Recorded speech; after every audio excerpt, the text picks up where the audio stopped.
اللہ انہوں نے تجھے ناراض کرنے کے پروگرام بنائے ہیں، اے اللہ ان کے عمل سے اے اللہ انسانیت کی ہلاکت کے فیصلے نہ فرما، اے اللہ ان کو معاف کر دینا، اللہ انہیں معاف کر دینا، اللہ انہیں معاف کر دینا، اے اللہ اپنا غضب اپنا غصہ نازل نہ فرما، اے اللہ اپنا غضب اپنا غصہ نازل نہ فرما، اے اللہ اپنی رحمت سے اپنے فضل و کرم سے ہم ان لوگوں کے لیے بھی توبہ کرتے ہیں، اے اللہ ہم ان لوگوں کی طرف سے بھی معافی مانگتے ہیں، اے اللہ انہیں معاف فرما دیجیے، اے اللہ بالخصوص اپنے سونے پیغمبر علیہ الصلوۃ والسلام کی پوری امت میں جو لوگ جہاں کہیں پریشان ہیں، سیریا ہو کہ عراق ہو، فلسطین ہو کہ افغانستان ہو، برما ہو کہ فلپائن ہو، جہاں جہاں مسلمان اس وقت پریشان ہیں، اللہ ان کی پریشانی دور فرما، کشمیر کے مسلمانوں کے حالدار پہ رحم فرما، اے اللہ ہماری بہنوں کی عزت عصمت لوٹی جا رہی ہے،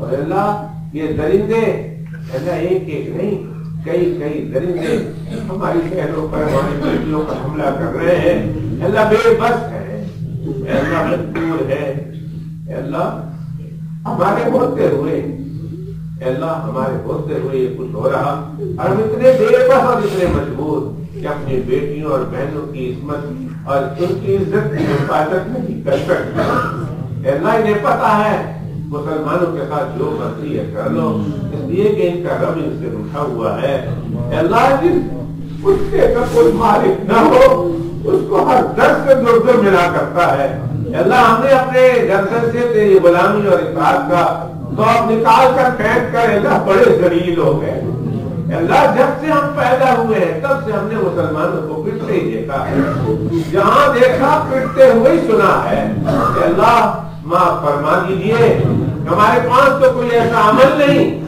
کہ جس کا واسطہ دے کر ہم تجھ سے بھیک مانگ کر واسطہ دے کر تو پیر دے کر اللہ تجھے راضی کرے، ہاں ہمارے پاس تیرے محبوب کے آنسو ہے، کچھ راتوں کو رو رو کر اور اس امت کے لیے بہاتے تھے اور اس امت کے لیے مانگتے تھے، اللہ ان محبوب کے آنسو کا واسطہ دے کر تجھ سے بھیک مانگتے ہیں، اللہ مسلمانوں کو عظمت رفتہ نصیب فرما، اللہ مسلمانوں کو جو عزت عظمتیں ہمارے اسلاف کو ملی تھی اللہ وہ عزت عظمتیں نصیب فرما، اللہ امت کو گناہوں سے بچا لیجیے، گناہوں کی سخت نفرت قلوب میں پیدا فرما دیجیے، الہ العالمین ہم میں جو بیمار ہے انہیں صحت کاملہ نصیب فرما، اللہ خاص طور پر کینسر کے جو مریض ہیں اور اللہ ان کا ہسپتالوں میں ٹریٹمنٹ ہو رہا ہے یا ہو چکا ہے، اللہ ان کے ٹریٹمنٹ میں شفا رکھ دیجیے، بیماری کو ایسا دور بھگا دیجیے کہ واپس لوٹ کرنا ہے، الہ العالمین تیرے پیغمبر علیہ الصلوۃ والسلام کی امت میں جو پریشان حال ہے اللہ ان کی پریشانی دور فرما، جو مصیبت میں ہے ان کی مصیبتیں ختم فرما، بے روزگاروں کو حلال کی روزی دے، جن کو روزی دی اللہ ان کی روزی روزگار میں بے انتہا برکت عطا فرما، اللہ جن کے یہاں جوان بچے اور بچیاں ہیں انہیں نیک مناسب رشتے نصیب فرما، جن کی شادیاں ہوں گے اللہ ان کے گھروں کو آباد فرما، لڑائی جھگڑے ہو تو ختم فرما، اگر اولاد نہ ہو تو نیک اولاد دے، اور اللہ اگر اولاد ہو تو ان کی اولاد کو نیک صالح بنا، الہ العالمین اے اللہ اپنے رحمت سے اپنے فضل و کرم سے جس ملک میں ہم رہ رہے ہیں اے اللہ دینے والی ذات تو تیری ہے، یہ بات سچی ہے اور ہمارا عقیدہ ہے، لیکن اللہ تو نے سبب کے طور پر اس ملک کو بنایا اور اس ملک میں آنے کے بعد ہمیں وہ سہولتیں ملی جو شاید ہم اپنے ملکوں میں سوچ بھی نہیں سکتے تھے، اللہ تو نے اس ملک کو وسیلہ بنا کر یہاں کے لوگوں کو وسیلہ بنا کر ہمیں یہ چیزیں عطا کی، اے اللہ ہم یہاں کے لوگوں کے لیے بھی دعا کرتے ہیں، اللہ ان سب کو تو اپنے محبوب کا غلام بنا دے، اے اللہ ان سب کو اپنے نیک محبوب بندوں میں شامل فرما، اے اللہ انہیں رسول اللہ صلی اللہ علیہ وسلم کی سچی غلامی اور سچی تابعداری نصیب فرما، اور اللہ اس ملک سے اقتصادی معاشی کساد بازاری اور ریسیشن کو ختم فرما، یہاں خوشی کا دورہ دوبارہ جاری فرما، یا اللہ یہاں کی خوشحالی کو دوبارہ بحال فرما، یا اللہ یہاں سے ہر طرح کی غلط باتوں کو دور فرما، نفرتوں کو، چوری چکاری کو، لڑائی جھگڑے کو، یا اللہ فساد کو، ہر چیز کو یہاں سے ختم فرما، یا اللہ ہم لوگوں کو ان لوگوں کے لیے ایک اچھا رول ماڈل بنا، اللہ ہمیں اعمال صالحہ اور اخلاق محمدی نصیب فرما، اللہ ہمارے اعمال اور اخلاق کو دیکھ کر وہ اسلام اور قرآن اور تیرے محبوب کی طرف راغب ہوں. اللہ ہمیں ایک ایسا رول ماڈل مسلمان بنا. ہماری زندگی نبی کریم صلی اللہ علیہ وسلم کی سچی تابعداری میں اور ان کی سچی غلامی میں گزارنے کے لیے فیصلے فرما. اے میرے اللہ تیرے سونے پیغمبر علیہ السلام پر بے شمار و بے حساب بات صلاۃ و سلام کا نذرانہ پیش فرما. اللہ جب ہمارا اور آقا کا سامنا ہو اللہ سرخ روئی کے ساتھ ملاقات نصیب کرنا. اللہ معلوم نہیں ہم نے دنیا میں تو انہیں بڑا دکھ پہنچایا. اللہ ہم نے قدم قدم پر انہیں نقصان بھی پہنچایا, انہیں تکلیف بھی دی. ہمارے نامہ اعمال جب ان کی خدمت میں جاتے رہے اور ہمارے گناہ ان کے سامنے کھلتے رہے, اللہ ان کو کتنا دکھ ہوا ہوگا, اللہ ان کا دل کتنا دکھا ہوگا. اللہ اگر اسی دکھی دل کے ساتھ اللہ کل ملاقات ہو گئی اور انہوں نے یہ کہہ دیا کہ دنیا میں تو رہ کر دل دکھاتے تھے, اب کیا لینے آئے ہو میرے پاس, سوپن فرشتوں لے جاؤ انہیں مجھ سے دور کر دو, میں ان کا نہیں یہ میرے نہیں. اللہ اس وقت کیا ہوگا کہ اللہ مرنے سے پہلے پہلے آقا کو ہم سے خوش کر دینا. اللہ آقا ہم سے خوش ہو جائے, تو ہم سے خوش ہو جانا. موت نہ دینا اس وقت تک جب تک تو راضی نہ ہو جائے, موت نہ دینا اس وقت تک جب تک تیرا محبوب راضی نہ ہو جائے. رب جی پلیز اللہ ہمارے سلسلہ کو قبول فرما. اے اللہ تیرے تمام اسماء حسنہ اور صفات اولیاء اور تیرے اسماء مقنونہ جو چھپے ہوئے پردے میں, اور اللہ جس کو ابھی تو نے کسی مخلوق کے سامنے ظاہر نہیں کیا, اللہ ان اسماء کا واسطہ دے کر اللہ تجھ سے بھیک مانگتے ہیں. اللہ ہماری یہ التجا سن لیجیے, موت نہ دینا اس وقت تک جب تک تو راضی نہ ہو جائے, موت نہ دینا اس وقت تک جب تیرا محبوب راضی نہ ہو جائے. پر اللہ جب آپ کا آمنا سامنا ہو اس حال میں ملنا, تو ہمیں دیکھ کر مسکرا رہا ہو, ہم آپ کو دیکھ کر مسکرا رہے ہو, اور تیرے محبوب سے اس حال میں ملاقات کرانا جو ہوائیں پھیلا کر کہے آ بلال آؤ انصل والو آؤ میرے سینے سے لگ جاؤ, آؤ ٹھنڈک ساری گھبراہٹ دور کرا دو, اور آقا علیہ السلام اپنی کمری میں ہمیں چھپا لے, اپنے دست مبارک سے آب کوثر پلائیں. اور آب کوثر پلانے میں بھی ہمارے ساتھ یہ خصوصی رحم و کرم اور لطف عنایت کا اللہ معاملہ فرمائے کہ آقا اپنے دست مبارک سے آب کوثر کا جام بھرے, ہمیں دینے سے پہلے خود اپنے ہونٹ مبارک سے اسے لگائے اور پھر کہے کہ اب اسے پی لو. یہ اللہ ایسے مقدر بنا دینا. کب ہے اس قابل, لیکن یہ اللہ جتنی تیری نعمتیں اس کے قابل کب تھے. اللہ جو اس عمل کے قابل نہیں تو جو تو نے عطائیں کیے اس کے بھی تو قابل نہیں تھے. اللہ یہ محض اور محض تیرا لطف ہے, تیرا کرم ہے, تیری رحمت ہے جو تو نے اپنی رحمت سے بلا استحقاق عطا فرمایا. اللہ ہمیں اس کا بھی مستحق بنا دینا اگر کہ اس قابل ہم نہیں ہیں. اے میرے مولا جتنے لوگ یہاں بیٹھے ہوئے ہیں اے اللہ ہم میں ہمارے جتنے کے جتنے مسائل ہیں ان تمام مسائل کو آپ کے سامنے رکھتے ہیں, اس لیے کہ کوئی جگہ نہیں ہے جہاں اپنے مسائل کو لے جائیں سوائے تیرے. اے اللہ ہمارے ان مسائل کا بہترین حل فرما دیجیے. اے اللہ جو پریشانیاں ہیں اسے ختم فرما دیجیے. جس چیز کی ضرورت ہے جس کا ملنا دنیا آخرت میں ہمارے لیے بہتر ہے, اور اللہ اس کے لیے کوئی انتظام نہیں ہے, اللہ غیب سے اس کا انتظام فرما دیجیے. اللہ اپنی طرف سے اس کا انتظام فرما دیجیے. اللہ بے وام و گمان کو ہمیں عطا فرما دیجیے.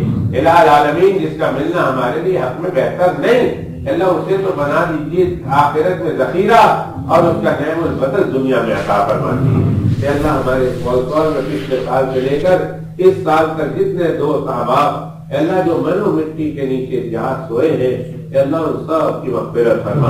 جن میں ہمارے ایک دوست بھی تھا ولی احمد, اے اللہ ان کے درجے بھی بلند فرما. اللہ ان کی قبر کو نور سے منور فرما, اپنے محبوب کے نور سے منور فرما, کروٹ کروٹ چین نصیب فرما, بال بال مغفرت فرما. اللہ ہمارے دوست احباب میں بہت سارے لوگ اس موضوع سے ایک سال کے درمیان جا چکے, ہماری نگاہیں ان کو ڈھونڈ رہی ہیں, مسجد کے وہ جگہ ان کے لیے رو رہی ہے کہاں چلے گئے, ہماری نگاہیں ڈھونڈ رہی کہاں چلے گئے. اے اللہ جہاں وہ گئے ہیں اس دنیا سے بہتر انہیں وہ جگہ بنا دینا. کہ اللہ آخرت کی بہترین سے بہترین جگہ اور بہترین سے بہترین جنت انہیں نصیب فرما. اور اللہ جو جانے والے ہیں اللہ انہیں بھی آخرت میں بلند مقام عطا فرما, عزت والی, شان والی, راحت والی جگہ عطا فرما. اللہ اپنے غضب سے, اپنی پکڑ والی جگہ سے ہماری حفاظت فرما. الہ العالمین جب تک زندہ رکھے اسلام پر, اور الہی جب موت کا وقت قریب ہو پھر نقشہ عجیب ہو.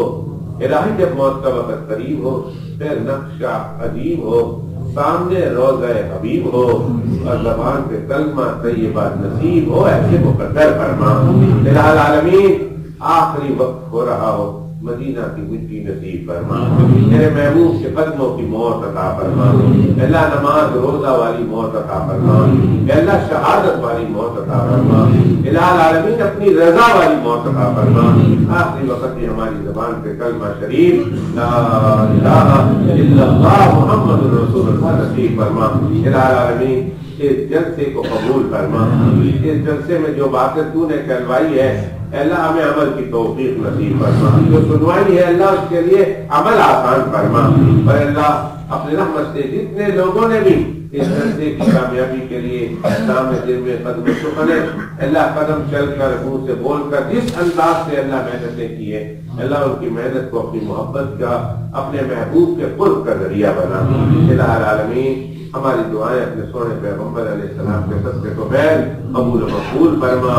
اللہم صلی وسلم وبارک علی سیدنا و مولانا محمد وعلی آل سیدنا و مولانا محمد وبارک وسلم. سبحان ربک رب العزت عما یصفون وسلام علی المرسلین والحمد للہ.